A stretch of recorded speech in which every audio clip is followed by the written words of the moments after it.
President Trump signed the Republicans' $1.5 trillion tax overhaul into law today.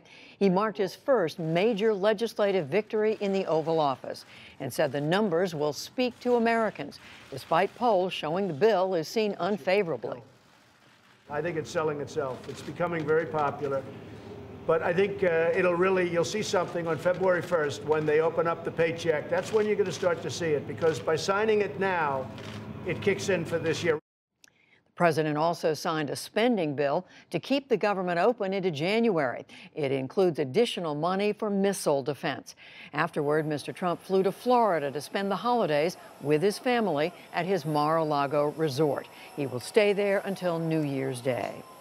Members of Congress headed to their homes for the holidays after passing that government funding bill last night. But the Senate balked at voting on a disaster relief bill worth $81 billion. Lawmakers also put off action on protecting young immigrants from deportation and providing long-term health care funding for poor children. Democrats are pressing Republicans not to wrap up investigations of Russian meddling in the 2016 election. House Minority Leader Nancy Pelosi sent a letter today to Speaker Paul Ryan. In it, Pelosi says, quote, "Political haste must not cut short valid investigatory threads." A number of Republicans, however, are saying it's time to finish the probes.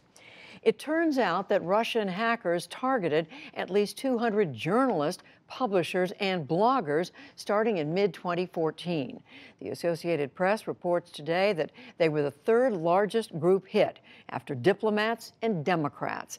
U.S. intelligence agencies say the hackers acted on behalf of the Russian government. The UN Security Council voted today to impose tough new sanctions on North Korea. They curb the North's oil imports and force its overseas workers to return home, cutting off a source of hard currency. The U.S. drafted the measure, and Ambassador Nikki Haley said its unanimous approval shows the level of international outrage. Thank you. Should the North Korean regime conduct another nuclear or ballistic missile test, this resolution commits the Security Council to take even further action. It sends the unambiguous message to Pyongyang that further defiance will invite further punishment and isolation. The resolution was triggered by North Korea's latest missile launch last month. New fighting erupted today between Israeli police and Palestinian protesters in Gaza and the West Bank. Gaza's health ministry said 2 Palestinians were killed when security forces used live ammunition and tear gas. The Israelis said they responded to violent riots. Protests began after President Trump recognized Jerusalem as Israel's capital. In Spain, Catalonia's bid for independence appeared to gain new momentum after separatists won a majority in regional elections. Jonathan Rugman of Independent Television News reports from Barcelona. It looks like Spanish victory when in fact it's the opposite. One pro-Spain party took 25% of Catalonia's vote last night, but that's not enough to form a government, and so the single biggest political force here was putting a brave face on defeat. Instead, a ragtag bunch of independence parties has confounded the might of the Spanish state. Their vote is slightly down on 2 years ago,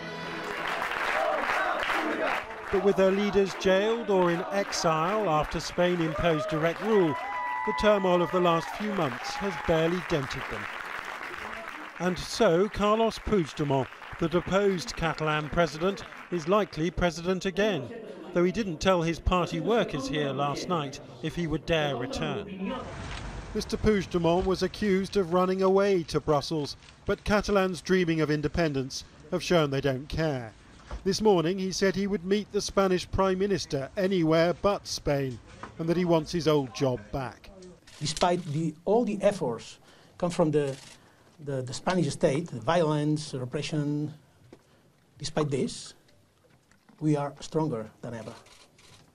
And Spain's Prime Minister is weaker than ever, weakened by a regional election he himself called.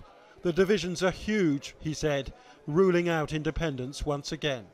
Yo haré un esfuerzo I will make an effort to maintain dialogue with whatever government comes out of these elections in Catalonia, but I will also make an effort to see that the law is followed. What is staggeringly absent here is any sense of compromise. Spanish unionists are still banking that the sun will set on the Dreamers the more turmoil they seem to create. For now, though, the independentistas believe they are on the up. What doesn't kill you makes you stronger, the saying goes, and theirs is a dream refusing to lie down and die. That report from Jonathan Rugman of Independent Television News. Back in this country, a published report finds an exodus from the Federal Environmental Protection Agency since President Trump took office. The New York Times says more than 700 employees have left, including more than 200 scientists and 9 department directors. The report says that most will not be replaced as Administrator Scott Pruitt scales back the EPA's workforce. Several former Miss Americas are calling for the pageant CEO and others to resign over vulgar, sexist emails. They circulated among CEO Sam Haskell and pageant board members and targeted former winners with sexual slurs and other demeaning comments.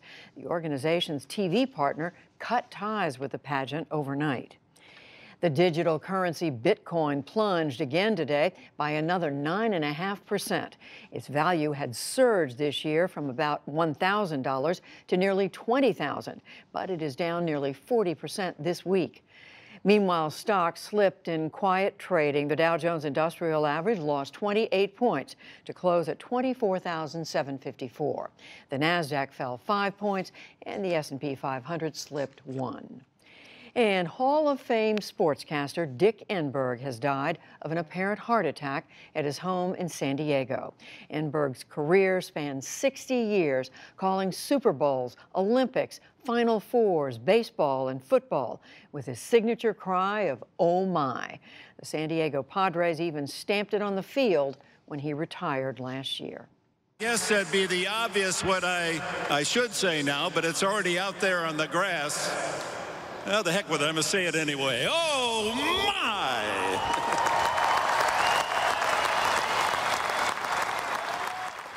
He left a mark. Dick Enberg was 82 years old.